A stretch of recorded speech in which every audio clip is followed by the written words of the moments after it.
കർമ്മണ്യേ വാധികാരസ്തേ മാ ഫലേഷു കഥാചന.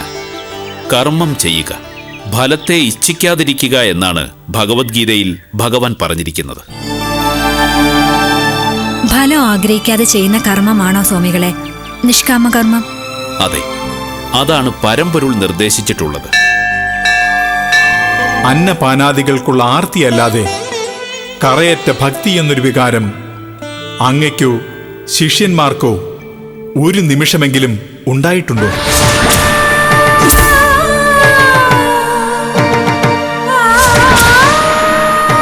കറയറ്റ ഭക്തിയോടെ കാശിയിൽ കാലുകുത്തിയിരുന്നുവെങ്കിൽ പുണ്യാനുഭവങ്ങൾ ഏറെ സിദ്ധിക്കുമായിരുന്നു. അങ്ങും ശിഷ്യന്മാരും അനുഭവിച്ച ക്ലേശങ്ങളുടെ കാരണം ഇപ്പോൾ ബോധ്യമായില്ലേ?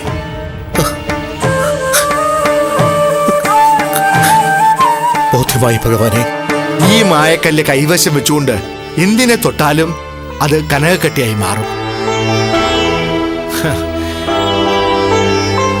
ഈ മായക്കല്ല് എടുത്തതിന് ശേഷം ഞാൻ മറ്റൊരു ചെറിയ കല്ല് നീരാഴിയിൽ നിന്ന് മുങ്ങിയെടുത്തു. പെട്ടെന്ന് സ്വർണ്ണമായിട്ട് മാറി.